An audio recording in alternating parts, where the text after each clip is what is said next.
Alagang Amoso, Associated Marine Officers and Seamen's Union of the Philippines. Ang programang para sa mga Filipino seafarers at kanilang pamilya. Maghahatid ng impormasyon, magbibigay ng inspirasyon, at tatalakay sa kanilang mga sitwasyon, kalagayan at iba pang mga pangangailangan. Alagang Amoso.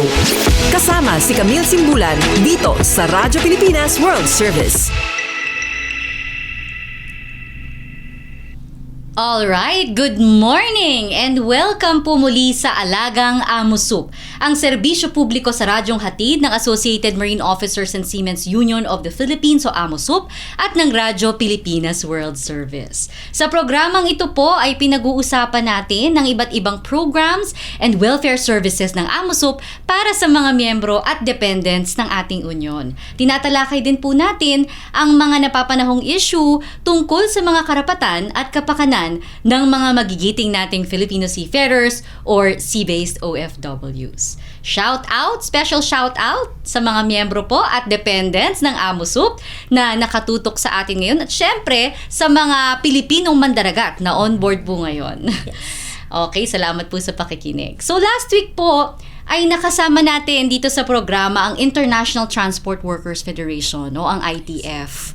So pinaunlakan po tayo ni Ms. Cindy Koch, ang Asia Pacific Regional Coordinator ng ITF at ng ITF Manila Inspector na si Chief Engineer Arvin Peralta. Pinag-usapan po natin yung mga collaborations ng AMOSUP at ng ITF at kung paano po nakakatulong ang ITF sa pagprotekta sa mga rights ng mga seafarers. Lalo na po si Chief Engineer Arvin Peralta bilang siya po ay isang inspector na talagang nakaka-witness ng mga common na mga challenges ng mga seafarers sa barko at kasama po siya sa gumagawa ng paraan para masolusyonan yung mga problemang na-encounter ng mga seafarers natin. So, ngayong araw naman po ay tatalakayin natin ang isa sa mga pinaka-in-demand na service units ng AMOSUP. Ang Provident Fund. Yan, isang unique po ito na programa ng AMOSUP dahil hindi po lahat ng mga unions ay may ganitong programa. Parang ito po ay yung nagsisilbing retirement fund ng mga AMOSUP members po or mga seafarers na nakakasampa sa mga barko or vessels na covered ng AMOSUP CBAs. So, ito po isang exciting discussion. Ako po excited na talakayin ito kasama ang ating mga guests na si Miss Sari Garcia, ang supervisor ng AMOSUP Provident Fund. At kasama rin natin magandang araw po sa inyong lahat. Okay, thank you po, Miss Sari. At kasama rin po natin si Mr. Romualdo Garcia. Good morning din po. Good afternoon. Isa pong retired seafarer at member ng AMOSUP. Yes po. Nagpapaano lang po, good morning. Nag-joke. Chief cook po kayo dati. Okay, mamaya po ay aalamin natin yung storya ng buhay ni Mr. Romualdo. Ayan. So, talaga pong mag-dive in na tayo agad sa topic natin ngayong araw, ang Provident Fund. So, Miss Sari, kailan po ba natatag itong Provident Fund ng AMOSUP? At bakit po may ganitong klaseng programa yung ating union?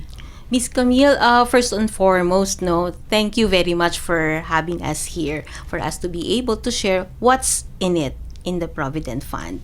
So you've asked me, kailan natatag talaga? In 1986, the Provident Fund was established by the then Captain Gregorio Oca. And then it was established by the union under the several CBAs negotiated by various ship owners associations. Initially, we were managing a single fund. That's the Total Crew Cost Concept or TCC Provident Fund kung tawagin. Over the years, through the efforts of our dearly beloved Dr. Conrado Oca, our president, together with our administrator, si Attorney Maximo Jose Luigi Abad, we are now managing 20 funds since 1986. Partnering around 341 principals, 269 manning agencies, and that would cover around 785 members, I should say. Wow. Oo. Lumaki na po ng husto yung fund. Okay. Hindi ko nga sure kung pinanganak ka na that time, 1986. Hindi pa po ako pinapanganak noon. Ang tagal na po ng Provident Fund. Oo, mga 38 years na siya, Miss Opo. Camille. Oo, napakagandang effort po to ng Union. At mamaya maririnig natin yung story kung paano po natulungan ng Provident Fund si Mr. Romualdo. Pero tingnan naman po natin kung ano po yung proseso naman po.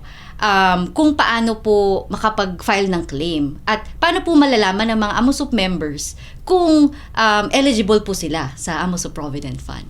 Automatically, pag ang sinakyang vessel or barko ng isang seafarer ay may Provident Fund provision dun sa kanyang CBA, miyembro na siya ng Provident Fund ng AMUSUP. Paano ito malalaman?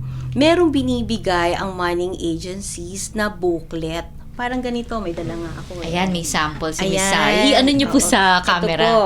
Yan. Yan. Ito po Yan. yung sample ng booklet na binibigay ng money agencies. Kasi herein, nire-record yung contributions on this page, monthly contributions ng money agencies. Monthly contributions as their benefit, no? As their benefit. Ayan. Yan, ang mga seafarers. So, Diyan ito nilalagay. po, ganito po. So, kung meron po Parang kayo- siya yung record book. Opo. Oo, ng mga contributions by the Ayan. money agencies. So, automatic po na binibigyan ng gantong booklet yung mga AMUSUP members po na eligible sa Ng Provident Fund. Provident Yes, Fund. ma'am. Ayan. Thank you po, Miss Sari. So, doon naman po tayo sa proseso. Kasi po, syempre, nung pandemic, yung Provident Fund po yung isa sa mga unang departments natin na nag-digitize ng proseso. Kung before the pandemic po, kailangan mag-walk-in lahat para to file their claims. That's Nung pandemic po, since ang daming lockdowns, nag-step up po yung Provident Fund sa pangunguna ni Attorney Abad na mag-digitize. So ngayon po we're using an e-form or electronic form. So Correct, can correct. you walk us through the process po? Paano po sila ngayon mag-file ng claim using the e-form po? Kasi lahat ngayon, Ma'am Camille, ang processes is on digital na, di ba? So, since lahat ng members are increasing, di ba? Napakabilis mag-increase ng members ng Provident Fund. Even before the COVID-19 pandemic came, over a decade pa, pinag-aralan na ni na Attorney Abad, paano ba natin ito i-automate ito? Kasi before daw, hindi mahulugan ng karayom ang mga pumupuntang miyembro sa Provident Fund. Oo, Opo. ganun kasi karami, di ba? So, at saka para mapabilis. Opo. Di ba? And at the same time, yun nga, ma-automate. So, pinag-aralan ito, tapos, syempre, with the help then of, mga experts in the field and together with the IT experts din, no? So, actually, it materialized in 2019, yung digitization, na sumakto naman nung dumating yung COVID-19 pandemic in 2020 na ng March, di ba? So, from then on, hindi naman nahirapan. Kaya lang, syempre, kung ikaw hindi ka ganun kateki, di ba? Medyo may konting challenges on how to Opo. browse. So, ngayon, yung aming what you call this e-form can be accessed through our AMUSUP Facebook page. Meron kaming link doon at saka yung tinatawag na QR code. Opo. Oo. You just click on that link and it will guide you na doon sa aming e-form. Opo. Yun. Tapos step by step, napaka-user-friendly niya, Ma'am Camille. Oo. Step by step. Pabilis nga. Sabi nga nila, in 10 minutes, kaya mo ma-accomplish yun eh. You will be, parang mag-guide ka niya, mapi-fill out mo everything, lahat ng fields. Parang ganon. So, lahat lang po ng fields doon, carefully, sasagutan ninyo ng tama, including yung mga documents na i-attach, tama din, klaro, para mapabilis yung pag-file ng inyong application, and para din naman sa amin mga i-evaluate, nagpa-process, mas mabilis din. So with that, within 10 working days, ano na namin yan matatapos na namin yan agad. Tapos, si seafarer naman will be receiving through email a confirmation that the application has been received and being processed na. Ganon din naman, pag na-approve na yung application nila, they will be notified din naman. Tapos, ang mga reminders lang din namin, sana yung pagpa-file ng application, ma-fill out everything, as I've mentioned kanina, tapos yung mga documents, kumpleto, klaro, at saka yung tinatawag nating mga legitimate documents. Tapos, yung mga kagaya ng passport, sana hindi expired, mga ganon. And other things. Tapos, with that, may isa pa kaming reminder, yung bank account. Yung bank account na ilalagay po sana nila is in peso, Philippine peso. May mga members kasi, meron silang foreign currency, yung dollar accounts. Yun ang account number na binibigay nila. So, yung proceeds kasi, nung kanilang application, yung claim proceeds po nun is in terms of check where we deposit sa mga bangko, kung ano yung in-identify nilang bangko, doon namin po i-deposito. Pero peso kasi. Peso. Oo. So, we would like to emphasize that din. Oo. So, yun yung mga yun lang yung mga reminders. quick reminders ni Quick Miss reminders, Sari. correct. Oo. Pwede niyo pong i-itemize yung mga requirements po na kailangan nilang i-prepare. Kung I gusto have the kong list. Ito po yung mga following requirements. Babasahin ko Opo, na para sige hindi ako po. magkamali. Yung first, yun nga, yung valid passport, government issued ID. Optional yung AMUSOP ID, ma'am. And then, updated endorsement letter from participating mining agencies. Next is updated Provident Fund passbook. Yun nga, katulad nito. Kasi po ini-endorse ito ng mga mining agencies. Tapos, signed, of course, data privacy consent form. Diba? Kasama rin yan sa e-form. And then, proof of ownership of bank account. Kagaya nga na sinabi ko kanina. Yung ating pong bank account, dapat po nakapangalan sa miyembro. Oo. And then, the 3 specimen signatures and, huwag kakalimutan, selfie while holding your government-issued ID. Ayan. Opo, ito po yung primary requirements. Okay. Opo. So, malinaw. Opo. Thank Yun. you po. Sige po. Thank you, Miss Sari. Yan. Sa mga nanonood or nakikinig po sa atin na interesado mag-file ng kanilang Provident Fund claims, yun po yung mga requirements yung sinabi ni Miss Sari. At gaya nga po ng sinabi niya, kung gusto, yung e-form po ay available sa AMUSUP official Facebook page at AMUSUP official Facebook group at sa website din po ng Yes, amusup.org. Ayan. Correct. So, mag-move on naman po tayo kay Mr. Romualdo Garcia. Ayan, sir. Kailan po kayo nag-retire sa pagbabarko? Nag-retire po ako 2020. Kasagsagan po ng pandemic. Oo, basta pandemic nung panahon. Ilang years po kayo nagbarko? Nagbarko ako almost 30 years, no? Wow, Pero Galdo. I'm a member of AMASOP 24 years. 24 years. Sino po ang principal ninyo? JSU AMASOP ang JSU ang CBA niyo po. Yung CBA. Okay. So, kailan naman po kayo nag-claim? Nag-claim ako that year din, mga 2020. Oo. Then, kasi pandemic nga, medyo ano lang siya, kasi yung e-form. E-form, no? Then nagkakaroon kasi ng anuhan yan yung minsan yung tao na ano doon sa e-form, siyempre po nililinaw mo lang kung ano yung talagang dapat na yun nga yung mga kailangan, ano? Kasi napakahirap po pag pandemic. Through yung mining agency, hindi mo rin sila makaharap. May requirement na galing sa kanila. May kailangan ka. Opo. So, ano ka rin, online. Opo. Kaya pagka minsan iaano mo pa siya. Ipapiprint mo, ikaw mismo piprint through your phone, no? Kaya nakakaano yung pero ang maganda nga lang doon, yung AMASOP tumutulong sa'yo Hindi lang ikaw basta yung ano, kasi kung ikaw lang, mahirapan ka.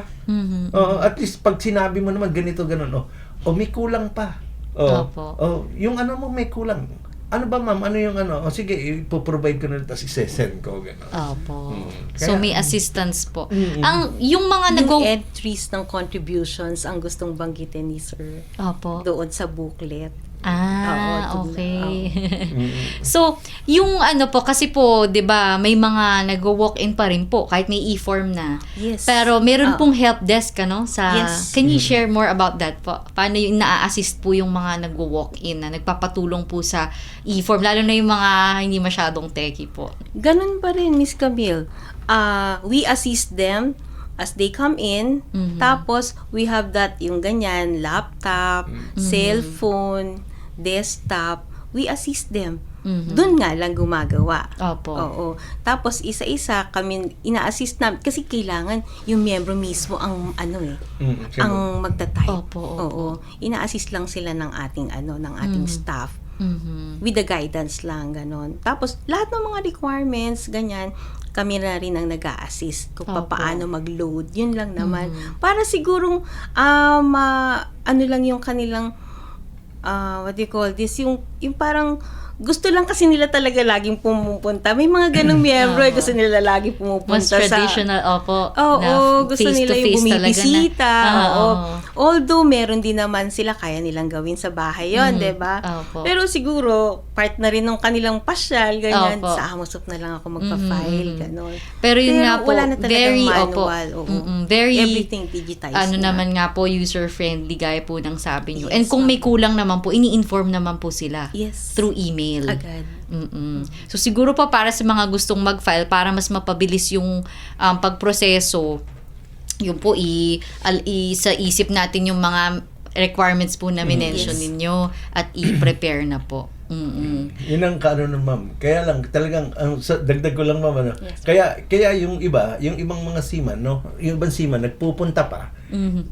Nag-aano lang ng kasiguruhan ba? Opo, Ganun opo. yun eh. Yung doubt, Assurance, yes. Yung doubtness niya doon sa pag baka hindi na po process. Pero kung pumupunta siya sumisilip, hindi okay ma'am. Okay po. Sir po. Validation na. Iaano na namin, Okay na malapit po. na. Opo, Na lang. opo. Gantay po kayo, iaano na lang kayo. Opo. I-message na lang po kayo. Ganun kaya nakakabusa sa seaman yun yung assistant ng Amasop family Yung kalinga nandun tumutulong talaga. Opo. Hindi ka pinababayaan. Opo. Kaya maganda yung ng Amasop. Ay, salamat po. If I may also add, no, yung etong digitization, napaka-convenient na kasi. Opo. Wherever you are, di ba? Lahat ng ating mga miyembro, kahit nasaan sila, basta meron lang, as long as they have the access yung sa wifi, Yes. data, meron silang sa cellphone, ganyan, pwede na silang mag-file. Diba?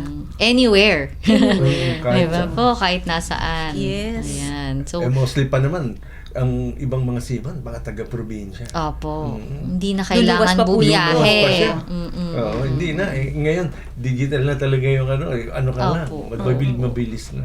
Which is better for the mas tsaka yun nga mas mabilis, mas convenient Convenient. for everyone. Ayan. So, yung nung na-claim niyo po yung inyong Provident Fund, saan niyo po ginamit? Nag-business po ba kayo? Actually, no, yung time na yun, pero nag-try po ako. Nag-try ako ng small business. Nag-try po ako. Kaya lang, hindi po siguro talagang, kasi pandemic noon eh. Ang trial and error. Ganon.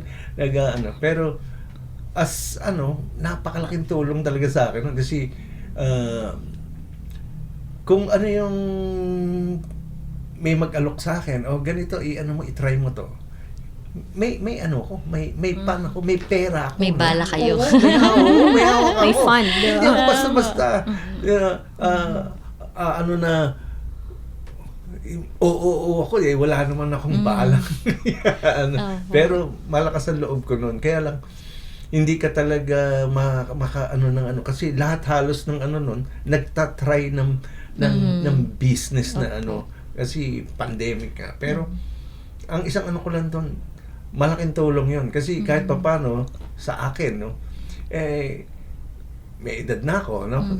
Kailangan ko hindi maalis yung mga maintenance, mga Opo. ano ganun. May pera akong dinudukot. May pera akong nakukuhanan. Malaking bagay yon. At least yung sa family ko naman, kung may naibibigay ako. May Opo. birthday apo ko, yung regalo mo, ganun ba? Nakakaano yun? Nakakaano sa yung katulad ko na siyempre yung pagka ang isang tuwanda na wala kang makuha Retired na eh. At least may pera ka nakuha. Parang naging safety net Oo, po nyo at ng pamilya ninyo. Yung na-invest ko sa Amasok na parang inipon ko lang di sa bangko na nung makuha ko, yun palang malaking bibigay na tulong sa akin. Napakinabangan po ng gusto. Ilan po bang anak nyo? 4 ang anak ko. 4. Oh. Okay. So, sa pagsisiman nakagraduate naman sila. Lahat. Tapos na lahat, Congrats no? po. Then, yung ko naman, kaya hindi ako nahihirapan, no? Hindi ko basta-basta na, hindi ko winidraw yung Amasop ko. Kasi siyempre, sumasakay pa ako nun eh. Opo. Bakit mo kailangan withdrawin yung Amasop mo? Mas Opo. malaking yun. Kaya nga may papayo ko doon sa ibang seaman. Kung hindi mo kailangan, wag mong Withdrawin. huwag mong kunin. May pera ka naman eh. Opo. Di ba kumita ka? Ba't mo kukunin? Kaya magugulat sila pag ganun din ang Pag-retire. gagawin nila. Pag-retire mo, kinuha mo, baka malaki mata niya, lalo na ngayon. Mas Opo. mataas ngayon Ang interest rate. Oo, ang interest rate. Kasi At tama, ang palitan. Opo, ang palitan, yes. Conversion ng Opo, dollar to conversion, peso. yes. Okay. Tsaka, Miss Hari, tama po ba, mas mataas sa average ng mga bangko yung interest rate sa Provident Fund? Or I should say yes. mas mataas ng no sa average na ganda pala ng na-claim ni Sir Romualdo.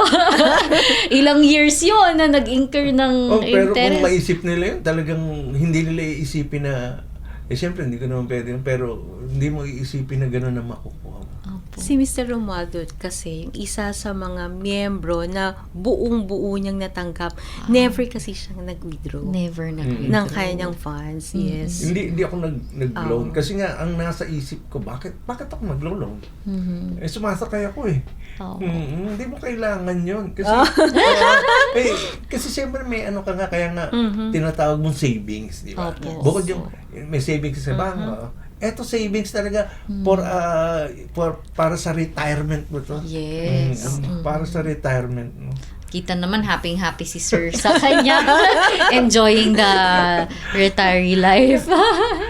So, yung asawa niyo, sana pala in-invite din natin yung asawa ninyo para makuha yung feedback.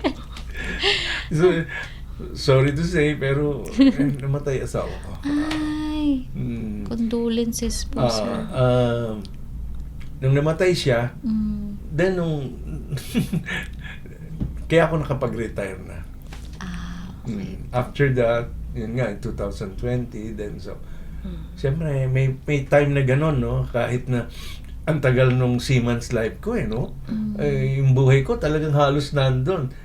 Magkikita lang kami ng family ko, 3 months, 2 months, mga ganyan. Opo. Tapos sakay na naman. Kaya parang na-depress ako nung time na yun. Pero, hopefully,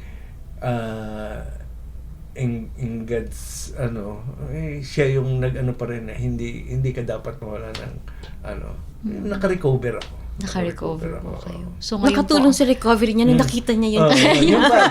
Yung pa isa. At least yung nagbigay enjoyment sa akin yun. Kasi kung wala naman akong gagastahin na ganun, wala eh. Opo, Di ba? opo. Hindi mo ma-enjoy yung para maano mo yung family mo, makasama mo Yung sila. Gusto mong ginhawa, pumunta ron, di ba? opo. Oo. Yung ginhawa Iba yun. ng pamilya. Kasi may ginagastos ka. Opo. Pero kung wala kang siyempre, ano gagawin mo?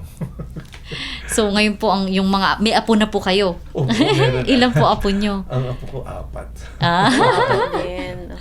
I'm sure busy po dahil busy kayo sa mga apostolic, ano tawag nila? Apostolic mission. Ayan. So, napakagandang naman po na ngayon po yung Provident Fund na-enjoy ng mga anak nyo, ng apo nyo, na yung safety and security po Kasi na yun nga po, naidulot. yung maganda yung talagang nung pag ano mo ganun, may ano ka, may pagkukuhanan ka. Hindi katulad nung sige sakay, no? Sige sakay. Kasi yung iba kasi yun nga, yung sinasabi ko, no? After nung ano, nilo-loan mo. Mga 4 na sakay, 5 sakay. Sasabihin, ipandadagdag. Pero pag na-loan na, nakuha, konti lang pala yun. Hindi naman gagamitin talaga totally. Kunyari, sa refer ng bahay, ng ano. Nauubos lang. Nauubos. Samantalang, sumasakay ka nga saan na pupunta yung sweldo mo? Correct. Di ba? So, ang payo nyo po sa mga Payo mo, yun seafarers nga. ngayon na? Hindi mo kailangan na yung ano mo, yung investment mo ron, yung sa yung contribution namin, siguro mas maganda intact mo lang yun. Nandun lang siya. Tsaka yung interest nga, yun nga pinagtalunan namin minsan yung interest Kasi yun nga yung 100%, pero hindi, sabi ko, parang 200%. Ha? Ganun po. Kasi kung titignan mo yun, hindi lang 100%.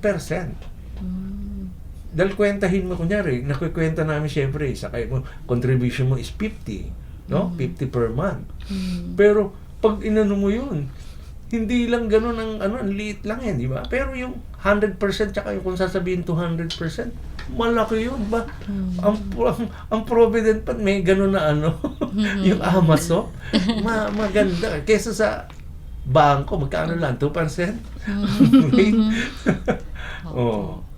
So, Kaya yun malaki talagang investment.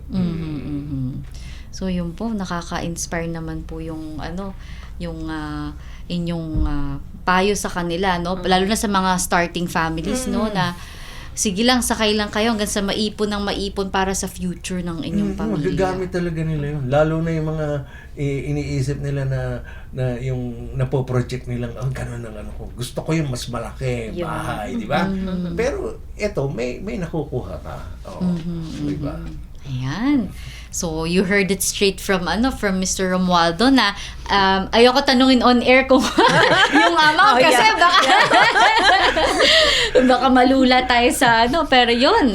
Ayan pala ang Provident Fund, talagang sulit na investment ng mga kumpanya kasi po hindi ba contributory po siya, Miss Sari? So, yung mga kumpanya po ay naguhulog sa AMOSUP. And not the seafarers.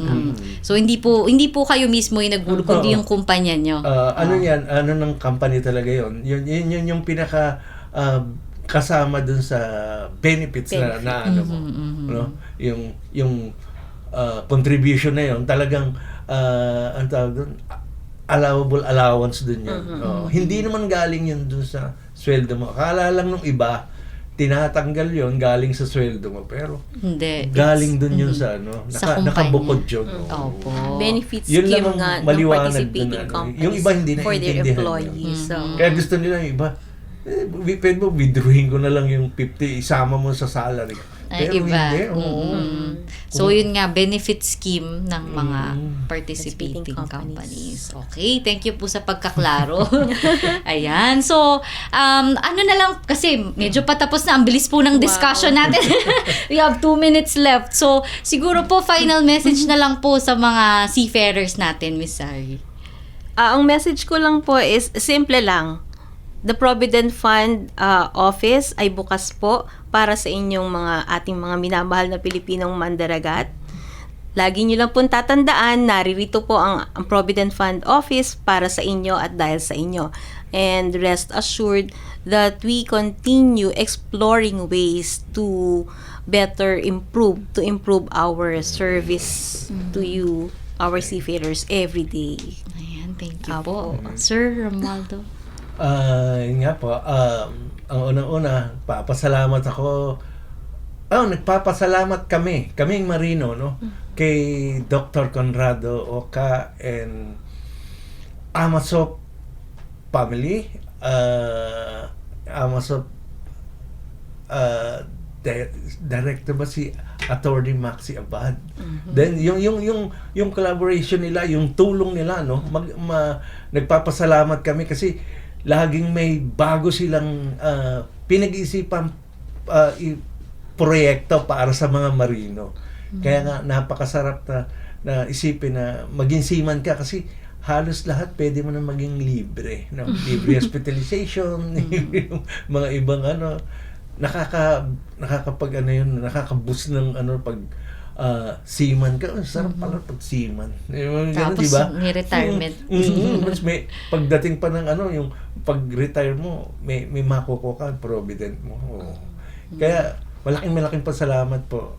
Yun nga kay Dr. Conrado, sa Amasop family na lahat na tumutulong. Yung pagka na-hospital ka, yung magki-claim ka, andun sila na nag-a-assist na tumutulong sa iyo.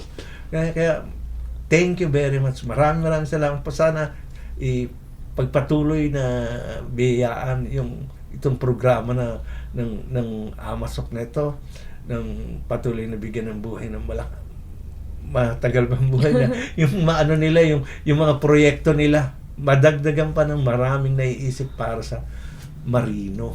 Salamat po. Nakakataba naman ng puso yung kind words ni Sir Romualdo. At syempre, yun naman po yung layunin ng Amusop na patuloy po makapagsilbi, no? Makapagserbisyo po sa mga miyembro po at saka sa mga dependents. Maraming salamat po sa pagsama sa amin today. At napakahitik nung diskusyon natin. Ang dami nating nasagap na tutunan kay Miss Sari at syempre kay Mr. Romualdo sa kanyang storya. Kung meron po kayong mga comments or katanungan tungkol sa episode na to ng Alagang Amusop, ay i-email nyo lang po sa alagangamusop@gmail.com. At sisikapin natin pong sagutin yung mga katanungan ninyo.